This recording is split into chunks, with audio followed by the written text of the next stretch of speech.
Welcome back to Nineworks TV. Now 2023 celebrates 30 years of the Porsche 993, and in today's video we're going to look at absolutely everything you need to know about the 4th generation 911.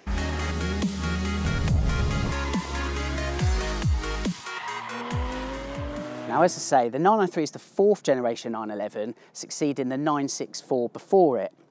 And as you can tell, it is quite a substantial reworking.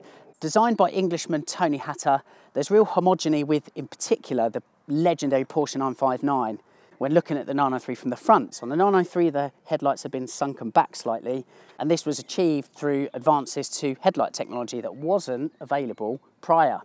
So as you can see, that has given birth or given rise to a new front fender design, which is shallower, sleeker, and wider than the 964. This tweaked design, where it's lower and wider at the front over the 964, means you get a little bit more luggage space in the front, so there's a practical advantage there.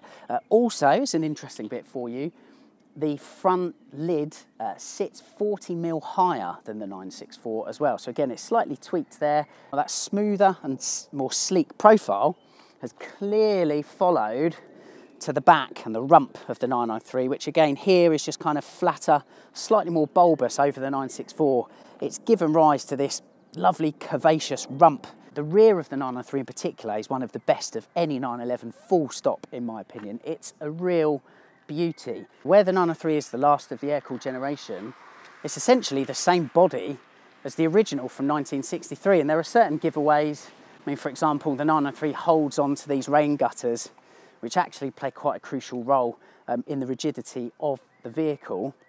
There are some differences though. The 993's windscreen is glued or bonded in rather than floating. Mr. Hatter has also subtly and delicately redesigned the front window wipers as well. So, as you can see, clear changes on the 993 design-wise over the 964, but it's fair to say the big changes are mechanically. And with that in mind, I think it's best we climb behind the wheel and go for a drive and talk about those a little further. So, how this video is going to work, we're going to provide some historical context and explain the technological evolutions of the 993 over the 964. I'm going to give my opinion on what the 993 is like to drive, and to be honest, why I like it quite a lot.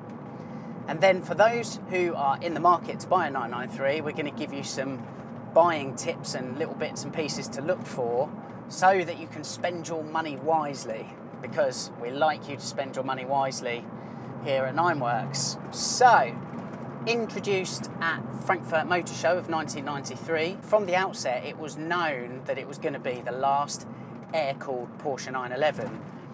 Tony Hatter and other people at Porsche have told me that many times before over the years. They knew the 911 in its air-cooled form had basically reached the end of the road, and you have to consider that plenty of the company's rivals at the time ditched air cooling yonks ago, if indeed they used it at all. So there was a real need at Porsche to ensure that its then new 911, 4th generation 911, wasn't a dinosaur from the get-go. So it was always going to bridge the gap for Porsche as it awaited the arrival of water cooling with its 996 and 986 shared platform. But I mean, the 993 was never intended to be a mere filler.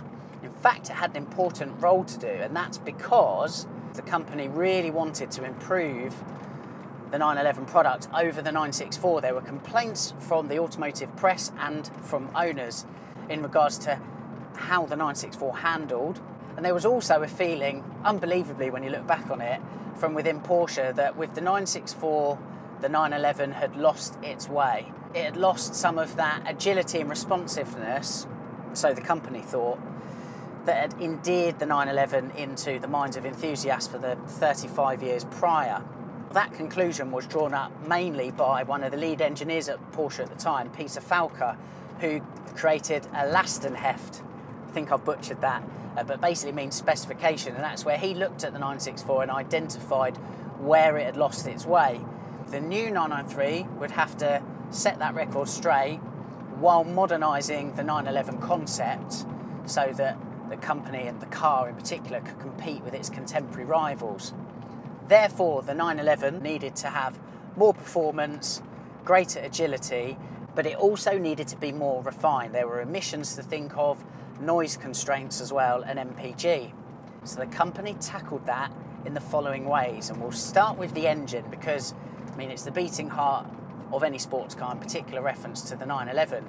Still 3.6 litre, still slung out back, still based in fact on the 964's flat six, albeit with the 993 it was heavily reworked. The result, 272 horsepower, up from the 964's 250. Torque increased as well from 329 Newton meters at its peak to 340. Now that was for pre-Vario Ram cars. For Vario Ram cars introduced for model year 1996, so think cars built after September 95, those cars featured a new induction system called Vario Ram, which basically gave you a little bit more punch in the mid-range, as well as a slight uptick in power to 285.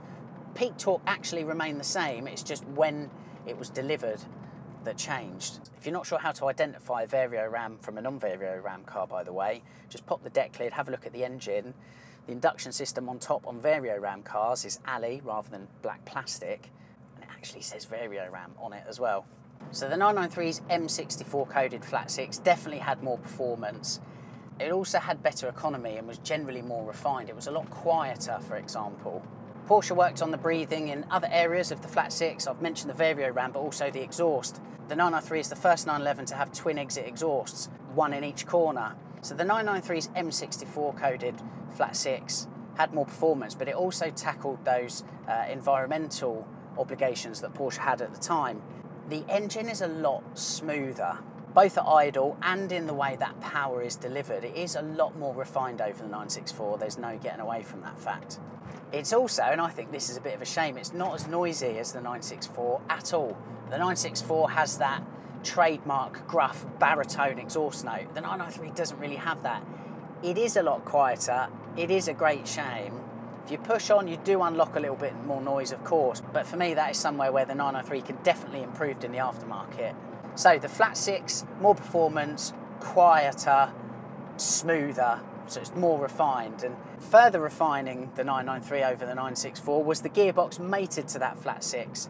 It's still the G50 or G64 for four-wheel drive cars, gearbox made by Carrera. The difference for the 993 is it has a sixth ratio. Again, that extra cog helping with MPG and emissions, as well as, of course, noise. And in fact, American, Austrian and Swiss buyers of the early cars, those cars came with taller gear ratios to help with noise constraints in those territories. I mean, the shift itself, it still possesses all of the good stuff that we knew and loved from the 964. A really nice positive throw. It's perhaps a little bit long by today's standards. However, you're never in any doubt as to what gear you're in. Moving away from the engine and gearbox, I'll mention the interior quickly. It's had only a slight revision over the 964. It's got a new design steering wheel with airbag. It's got newly designed door cards that feature for the first time speakers in the doors. Plus you've got new seat designs. These aren't the sport seats, but I have to say the hold on them is lovely, really, really good. The seats are really comfortable. I'm held nicely as well. Perhaps the biggest change though, going from 964 to 993, is the rear axle. The 993 for the first time used a multi-link setup, ditching the trailing arms. Did this for a number of reasons. The first one comes down to production. Porsche made production of the 911 for the 993 more efficient. Reason being the multi-link subframe was already assembled and then it was put to the car. But there were further benefits, and it comes down to control and grip. The 964's handling with its trailing arm setup came in for a lot of criticism at the time. Part of Peter Falker's Leston heft, and who knows, I might even be able to pronounce that correctly by the end of the video, was identifying a new rear suspension setup that was LSA, lightweight, stable and agile.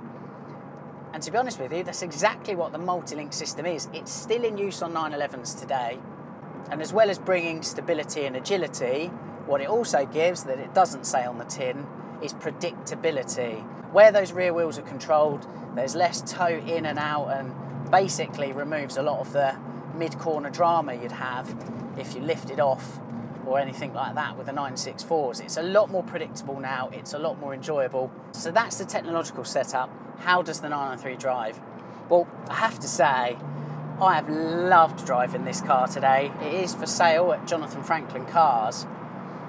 In being an early car, it doesn't have the Vario Ram. Vario Ram owners will tell you that their cars are slightly more desirable.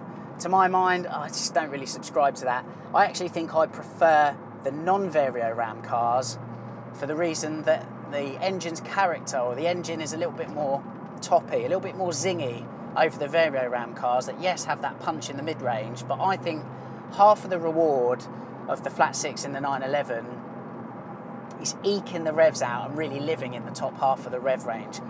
The cars just love to be revved, and I think the non-Vario Ram cars readily display that more than the Vario Ram.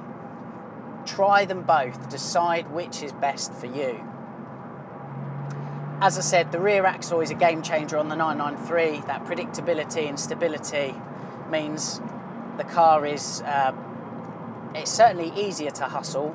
That multi-link system definitely gives a lot more confidence to the driver, particularly in regards to how the 911 is going to behave at the back. The gearbox, as I said, it's a sweet thing. You always know what gear you're in. It has a really nice positive throw to it. I think the only negative with the 993 I have is the result of all of that technology that the 993 had over the 964. Its weight, it's 1,370 kilos. It is heavy when compared to its predecessors and in fact its successor. The 996 C2 is 50 kilograms lighter than the 993 C2, for example. So that's my only criticism, but I mean, when you're really pushing with these cars, and you can do on the public road without getting into trouble, I feel like the 993 is the gateway between classic 911s and those of a more modern persuasion, i.e. the water-cooled era. The classic cars, they were proper thoroughbred sports cars at their heart. With the 993, it does have more performance. It's also more refined, quieter, smoother, etc. This was where the 911 started to have more layers to it, and your task as a driver was to unpeel those layers depending on the driving situation. Perfectly adept around town, comfortable and all the rest of it, but then a proper precision driving tool for when you wanted to push on. In terms of build quality, I mean, look at this one, for example.